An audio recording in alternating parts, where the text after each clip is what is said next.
Shalimar Jewelry inaugural offer. Flat 9% VA on gold ornaments, 12,500 off on purchase of 1 kg silver.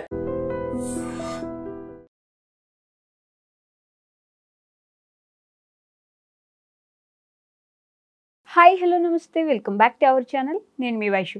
స్కూల్లో అల్లరి చేస్తుందని ఒక చిన్న బాలిక మీద అల్లరి చేస్తుంది అని టీచర్ తల పగలగొట్టేసింది. తల పగలగొట్టడం వల్ల ఎముక విరిగి ఆవిడ హాస్పిటల్లో జాయిన్ అయిందనమాట. ఆ చిన్న పాప ఇప్పుడు కొంచెం డేంజర్ పొజిషన్లోనే ఉంది. అంటే అల్లరి చేస్తుందని టీచర్లు అంత బలంగా దారుణంగా కొట్టాల్సిన అవసరం ఉంటుందా, లేకపోతే అది అనుకోకుండా జరిగిపోయిందా? ఈ విషయం గురించి మాట్లాడడానికి ఈరోజు నాతో పాటు సోషల్ యాక్టివిస్ట్ కృష్ణకుమారి గారు ఉన్నారు. మేడంతో మాట్లాడదాం. హలో మ్యామ్, నమస్తే. నమస్తే. స్కూల్లో పిల్లల్ని మా చిన్నప్పుడైతే రోడ్ నీడ్చైనా కొట్టేవాళ్ళు, కాకపోతే తల పగలగొట్టేంత డేంజరస్గా అయితే ఎప్పుడు ఎవరిని కొట్టుండరు. చిన్న పాప అల్లరి చేస్తుందని చెప్పేసి కొట్టడం వల్ల తలలోంచి ఎముక బయటకు వచ్చింది. మరి అంత డేంజర్గా కొట్టడం అవసరం అంటారా మ్యామ్ పిల్లల్ని సరిచేయాలంటే? అసలు పిల్లల్ని కొట్టడం కాదు, కోప్పడాల్సిన అవసరం కూడా లేకుండా పిల్లల్ని పెంచడం ఎలా అనే ఒక కళని నేర్చుకోవాల్సిన అవసరం ఉంది. ఓకే, తల్లిదండ్రులు కానీ టీచర్లు కానీ. అయితే అది అంత ఈజీ కాదు. దానికి కొన్ని స్కిల్స్ మనం నేర్చుకోవాల్సిన అవసరం ఉంది. How to deal with children అని తల్లిదండ్రులు నేర్చుకోవాలి. ఇదేమి తల్లిదండ్రులు అయ్యే ముందు స్కూల్స్ ఏమి ఉండవు కదా పిల్లల్ని ఎలా పెంచాలి అనేది. మనం చాలామంది తల్లిదండ్రులు పిల్లల్ని పెంచుతూ పిల్లలతో పాటు పెరుగుతూ ఉంటారు. అలాంటప్పుడు తప్పొప్పులు సహజం. వాళ్ళకి తెలిసిందల్లా ఏంటంటే మా అమ్మ నాన్న బిహేవ్ చేసినట్టు మాతో మేము మా పిల్లలతో చెయ్యము అనుకుంటారు. కానీ అనివార్యంగా అప్పుడున్న ఛాలెంజెస్ వేరు ఉంటాయి పిల్లల్ని పెంచే విషయంలో, ఇప్పుడుండే ఛాలెంజెస్ వేరుగా ఉంటాయి. అందుకని ఎప్పటికప్పుడు మోడర్న్ అవ్వాల్సిందే. అంటే పిల్లల తెలివితేటలకి, పిల్లల శక్తి సామర్థ్యాలకి, పిల్లల యొక్క క్రియేటివిటీకి, వాళ్ళ మనస్తత్వాలకి, మారిన కాలంతో పాటు మారుతున్న మనస్తత్వాలకు తగ్గట్లు మనం మారాల్సిన అవసరం ఉంటుంది. ఎంత గుడ్ పేరెంటింగ్ అన్నా, ఎంత గ్రేట్ పేరెంటింగ్ అన్నా, ఎక్కడో ఒక చోట పేరెంటింగ్లో లోపాలు ఉంటాయి, ఉండవు అని చెప్పట్లేదు. అయితే టీచర్లకు కూడా ఇది వర్తిస్తుంది. కాకపోతే ఖచ్చితంగా టీచర్లు ఇప్పుడు తల్లిదండ్రులకి ఒక ఎక్స్క్యూజ్ ఉంటుంది. మా పిల్లలు మేము కొట్టుకున్నాం అంటారు. కానీ కొన్ని దేశాల్లో అలా పిల్లల్ని కొడితే ఊరుకోరు, తల్లిదండ్రులు కూడా ఊరుకోరు. మీకు పెంచడం చేత కావట్లేదు, మేము తీసుకెళ్తాము అని చెప్పి పిల్లల్ని తీసుకెళ్ళిపోతారు. కొన్ని దేశాల్లో తల్లిదండ్రులకు భయంకరమైన పనిష్మెంట్స్ కూడా ఇస్తూ ఉంటారు. సరే, అది అలా ఉంటే ఇప్పుడు కనీసం మనం టీచర్ల దగ్గర నుంచి ఎందుకు ఎక్స్పెక్ట్ చేస్తాము అంటే, ఇప్పుడు పిల్లలు ఎలా ఉంటారంటే అమ్మా నాన్న కరెక్ట్ చెప్పినా కానీ మా టీచర్ ఇదే చెప్పింది ఇదే కరెక్ట్ అనుకుంటారు. టీచర్ల మీద వాళ్ళకి ఆ విధమైన గురి ఉంటుంది, ప్రేమ ఉంటుంది, ఇష్టం ఉంటుంది. మరి అలాంటప్పుడు టీచర్లు ఎంత జాగ్రత్తగా ఉండాలి, చాలా జాగ్రత్తగా ఉండాలి. అయితే ఎందుకు టీచర్లు ఇంత భావావేశానికి లోనవుతున్నారు, ఎమోషన్స్ని ఎందుకు, భావోద్వేగాలను ఎందుకు కంట్రోల్ చేసుకోలేకపోతున్నారు అంటే, టీచర్లు కూడా మన సమాజంలో అంతర్భాగమే. ఇప్పుడు తల్లిదండ్రులకు భావోద్వేగాల అదుపు తక్కువ ఉంటున్నట్లుగానే, పిల్లల్లో అల్లరి శాతం పెరిగినట్లుగానే టీచర్లకు కూడా వాళ్ళ కష్టాలు, వాళ్ళ బాధలు, వాళ్ళ ఈతి బాధలు అన్నీ ఉంటాయి. సరే, ఈ పరిస్థితుల్లో ఏం జరుగుతుంది అంటే, టీచర్లు మోడర్న్ అవుట్లుక్ తోటి పిల్లల్ని డీల్ చేయటం ఎట్లా అనేది వాళ్ళకి ప్రతి సంవత్సరం కానీ ప్రతి 6 నెలలకు ఒకసారి కానీ రిఫ్రెష్మెంట్ కోర్సులు పెట్టాలి టీచర్లకి. అలాగే మనం స్కూళ్ళల్లో కౌన్సిలర్స్ ఉండాలి అని అంటున్నాం, సైకాలజిస్టులు ఉండాలి అంటున్నాం. ఈ కౌన్సిలర్లు, సైకాలజిస్టులు స్కూల్లో ఉన్నారనుకోండి, ఇప్పుడు టీచర్లకు కూడా ఉపయోగమే. అది ఉభయతారకంగా ఉంటుంది. వీళ్ళు కూడా కొంచెం రిఫ్రెష్ అయ్యి మైండ్, వీళ్ళు కూడా పిల్లలకి సంబంధించి, పిల్లలు కూడా అంత తక్కువలేం కాదు బాబోయ్. ఇప్పుడు మన ఇంట్లో 2 పిల్లల్ని మనం పెంచలేకపోతుంటే ఒక టీచర్ 60 మంది పిల్లల్ని, 30 మంది పిల్లల్ని ఎలా పెంచుతారు అనేది కూడా ఒక పాయింట్. కరెక్ట్. అసలు మామూలుగా రూల్స్ రెగ్యులేషన్స్ ప్రకారం ఏంటంటే 1:30. ఒక క్లాస్ రూమ్ లో ఒక టీచర్కి 30 మంది పిల్లలే ఉండాలి. అది ఇది కాదు అనుకుంటే కొన్ని చిన్న క్లాసుల్లో అయితే 2 టీచర్లు ఉండాలని చెప్తారు. కానీ అవి మనం ఈ ప్రైవేటు విద్యలో వాళ్ళు లాభాల కోసం చూసుకుంటారు కాబట్టి కాబట్టి స్కిల్డ్ టీచర్లు తీసుకోరు కాబట్టి ఆ టీచర్లకు మళ్ళీ ఈ రిఫ్రెష్మెంట్ కోర్సులు ఇవన్నీ చెయ్యరు. గవర్నమెంట్ టీచర్స్కి ఉంటాయి ఇంకా ఈ రిఫ్రెష్మెంట్ కోర్సులు. వాళ్ళని ఎప్పటికప్పుడు లెక్చరర్స్కి వాళ్ళకి రిఫ్రెష్మెంట్ కోర్సులు ఉంటాయి. సిలబస్ మారినప్పుడల్లా వాళ్ళకి క్లాసెస్ ఉంటాయి సపరేట్గా. కానీ మనం ఏంటి గవర్నమెంట్ స్కూల్లో చదువు బాగా రాదు అని మనం ప్రైవేట్ స్కూల్కి పంపిస్తాం. ఇక్కడ అర్థం కావాల్సింది ఏంటి అంటే అసలు మనం ఏ ప్రైవేట్ స్కూల్కి పంపొచ్చు, ఏ ప్రైవేట్ స్కూల్కి పంపకూడదు, అసలు గవర్నమెంట్ స్కూల్కి ఎందుకు పంపించాలి అనే దాని మీద ఈరోజు సమాజంలో ఒక పెద్ద డిబేట్ జరగాల్సిన అవసరం ఉంది. ఎందుకంటే ఇప్పుడు డిఎస్సి రాయాలి అంటే బిఏ చదవాలి, బీకామ్ చదవాలి, బిఎస్సి చదవాలి. అంటే ఏదైనా ఒక గ్రాడ్యుయేషన్ చేసిన తర్వాత బిఈడి కంపల్సరీ చేయాలి. చేసిన తర్వాత ఈ బిఈడి చేసిన వాళ్ళందరూ టీచర్లు అవుతున్నారా అంటే అవ్వట్లా. వాళ్ళకి ఆ క్వాలిఫైడ్ టెస్ట్ పెడుతున్నారు డిఎస్సి అని. ఈ డిఎస్సిలో కూడా క్వాలిఫై అయిన తర్వాత టీచర్ ఉద్యోగం ఇస్తున్నారు. అంటే ఎంత వడపోత జరుగుతుంది. కరెక్ట్. మరి అలాంటి టీచర్ల దగ్గర చదువు చెప్పించడానికి మీరు మీ పిల్లల్ని పంపరు.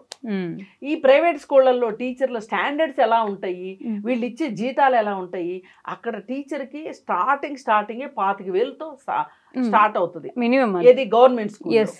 ఇక్కడ ఈ ప్రైవేట్ స్కూళ్ళల్లో అట్లీస్ట్ 10-12 ఏళ్ళు పనిచేస్తే గానీ ఆ 25,000 రూపాయల శాలరీ రాదు. అవును. పైగా మరి వాళ్ళందరికీ బిఈడి ఉందా? లేదు. అసలు బిఈడి ఎందుకు పెట్టారు? ఆ ఎడ్యుకేషన్ ఎట్లా చెప్పాలి అనేది బిఈడి. అవును. బిఏ ఎవరైనా చదువుతారు, బీకామ్ ఎవరైనా చదువుతారు, బిఎస్సి ఎవరైనా చదువుతారు. కానీ ఆ బిఈడిలో ఏం నేర్పిస్తారు? స్టూడెంట్ ఎడ్యుకేషన్ అన్నీ ఉంటాయి దాంట్లో. వాళ్ళ ఎమోషన్స్ని ఎట్లా డీల్ చేయాలి అన్నీ ఉంటాయి. బోధనా పద్ధతుల్లో మనకు తర్ఫీదు ఇస్తారు బిఈడి. కరెక్ట్. మళ్ళీ ఈ బిఈడి చేసినా కానీ మళ్ళీ డిఎస్సి టెస్ట్ ఉంటుంది. ఆ టెస్ట్లో క్వాలిఫై. దానికి ముందు టెట్ ఉంటుంది. టెట్ అయిపోయిన తర్వాత డిఎస్సి. ఇన్ని ఉన్నాయి కదా. మరి ఇలాంటి టీచర్ల దగ్గరికి పంపకుండా మీరు అరకొరగా జీతాలు ఇచ్చే ప్రైవేట్ స్కూళ్ళకి పంపిస్తే పిల్లల్ని, ఆ ప్రైవేట్ స్కూళ్ళల్లో వాళ్ళకి ఇచ్చే జీతాలతోటి వాళ్ళకి స్కిల్స్ లేక, ఎమోషన్స్ మీద కంట్రోల్ లేక, అంటే గవర్నమెంట్ స్కూల్లో టీచర్లందరికీ ఎమోషన్స్ మీద కంట్రోల్ ఉంటుందని నేనేమి గ్యారంటీ ఇవ్వట్లేదు. ఎక్కడైనా అక్కడైనా నేను చెప్పేది ఏంటి అంటే టీచర్లకు కూడా ఎమోషన్స్ ఉంటాయి. బయటవి స్కూల్లో తీర్చుకుంటారు, అప్పుడప్పుడు జరుగుతూ ఉంటది. అయితే దాన్ని ఎలా డీల్ చెయ్యాలి, దాన్ని ఎలా సప్రెస్ చేయటం కాదు, ఎలా వాటిని కంట్రోల్ చేసుకోవాలి. అలాగే ఆ ఎమోషన్ వచ్చినప్పుడు ఏ మెకానిజం తోటి దాని నుంచి బయటికి రావాలి అనేది వాళ్ళకి నేర్పిస్తే తప్పితే ఈ పిల్లల చేతుల్లో ఈ టీచర్ల చేతుల్లో ఈ పిల్లలకి బడితిపోతు జరిగేది ఖాయం. అందుకని ఏంటి అంటే ఈ మధ్య ఈ కంప్లైంట్లు ఎక్కువైనాయి. టీచర్లు పిల్లల్ని కొట్టడం అనే కంప్లైంట్ ఎక్కువైంది. దీన్ని నివారించాలి అంటే తల్లిదండ్రులు కూడా ఆలోచించి గవర్నమెంట్ స్కూల్కి పిల్లల్ని పంపండి. గవర్నమెంట్ స్కూల్లో చక్కగా రేషియో ప్రకారం టీచర్స్ ఉంటారు. ఇంకోటి ఏం జరుగుతుంది అంటే మధ్యాహ్న భోజనం ఉంది, పుస్తకాలు ఫ్రీగా ఇస్తారు, ఫీజులు లేవు, నాణ్యమైన టీచర్లు బోధన చేస్తారు. కాకపోతే సరిగా చెప్పరు అనే దానికి పేరెంట్ టీచర్స్ కమిటీలు ఉంటాయి. మీరు డిమాండ్ చేయండి. టీచర్స్ని స్కూళ్ళని డిఈఓల్ని వాళ్ళు ఉంటారు, వాళ్ళని మీరు డిమాండ్ చేయండి. ఈ పలానా స్కూల్లో ఈ టీచర్లు లేరు. మొన్న ఒక ఆయన ఒక వీడియో పెట్టాడు. ఏంటి స్కూలు మొదలయ్యి 120 రోజులు అయింది, ఇప్పటికీ టీచర్లు లేరు, 120 మంది పిల్లలకి టీచర్లు లేరు అని చెప్పి వీడియో పెట్టాడు ఫేస్బుక్లో. ఇది నిజంగా బాధాకరమైన విషయం. కొన్ని స్కూళ్ళల్లోనేమో పిల్లలు తక్కువ ఉంటారు, టీచర్లు ఎక్కువ ఉంటారు. ఇవన్నీ కూడా ఆలోచించి చేయాల్సిన అవసరం ఉంది. అందుకని గవర్నమెంట్ కూడా ఈ ఉచిత విద్య కోసం అని చెప్పి వీళ్ళు చాలా బడ్జెట్ పెడుతున్నారు. ఈ పెడుతున్నప్పుడు దాన్ని సరి అయినగా ఆ ఫలాల్ని అందరికీ అందేలాగా, పేదలకి మధ్యతరగతి వాళ్ళకి అందేలాగా చూడాలి. ఇప్పుడు నేను ఈరోజే ఒక ఫేస్బుక్లో ఒక వీడియో, వాట్సాప్లో అనుకుంటా, మనము గవర్నమెంట్ స్కూల్కి పంపలేము, అలా అని ప్రైవేట్ స్కూల్కి చదివించలేము అంటే ఎవరు పంపొద్దు అన్నారు మిమ్మల్ని గవర్నమెంట్ స్కూల్కి? అదే కదా, పంపలేము, డైరెక్ట్ డిసైడెడ్ పంపలేము అంటే వీళ్ళకి స్టిగ్మా అనమాట, ప్రెస్టేజ్. రూపాయి బియ్యం తినలేము, 50 రూపాయల బియ్యం కొనుక్కోలేము. ఎవరు ఎవరు తినొద్దన్నారు? మీకు నామూషి ఎందుకు? ఈ నామూషి, ఈ మధ్యతరగతి నామూషి ఎందుకు? ఈ మధ్యతరగతి నామూషియే ఈ ప్రైవేట్ స్కూళ్ళను కూడా బతికిస్తుంది. కరెక్ట్. అందుకని ఈ మనుషుల మనస్తత్వాన్ని మార్చుకుని గవర్నమెంట్ స్కూల్కి పిల్లల్ని పంపించండి. అక్కడ విద్య గనక అంటే టీచర్లు సరిగా లేకపోతే కంప్లైంట్లు పెట్టండి. పేరెంట్ టీచర్స్ కమిటీలో పేరెంట్స్ ఉండండి, మాట్లాడండి. మీ హక్కు. ప్రభుత్వ విద్య, ప్రభుత్వ పాఠశాలలో విద్యను పొందటం మన హక్కు అనుకోవాలి, అంతేగాని అది సౌకర్యం కాదు. విద్య హక్కు ఈ దేశంలో, సౌకర్యం కాదు. అందుకని చెప్పి మీరు సౌకర్యాల వెంట తిని తినక రిక్షా వాళ్ళు కూడా ఈ రోజున మా బతుకుల్లాంటి బతుకులు వద్దు మా పిల్లలకి, అందుకే మేము ప్రైవేట్ స్కూల్కి పంపిస్తున్నాం అంటారు. ఏం నేర్పుతున్నారు అక్కడ వీళ్ళకి తెలియదు. అదే కదా. అందుకని ఈ విషయంలో ప్రభుత్వం కూడా ఒక డ్రైవ్ పెట్టాలి. ప్రైవేట్ స్కూళ్ళకి ధీటుగా ప్రభుత్వ స్కూళ్ళు ఉన్నాయి, నిజంగా కూడా ఉన్నాయి. వీటిని వినియోగించుకోండి అని చెప్పి మాట్లాడాల్సిన అవసరం ఉంది. ఇప్పుడు లాస్ట్ టర్మ్లో ఆంధ్రప్రదేశ్లో ప్రభుత్వ స్కూళ్ళన్నిటినీ పునరుద్ధరించారు, మంచిగా మార్చారు. ఇది స్కూలా లేకపోతే ఆట స్థలమా అన్నంత లెవెల్లో చక్కగా, అంటే చాలా ఆకర్షణీయంగా తయారు చేశారు. అంటే ఆకునూరి మురళీ గారు అని చెప్పి ఆయన ఆంధ్ర గవర్నమెంట్ ఆయన్ని సలహాదారుగా వేసుకున్నారు.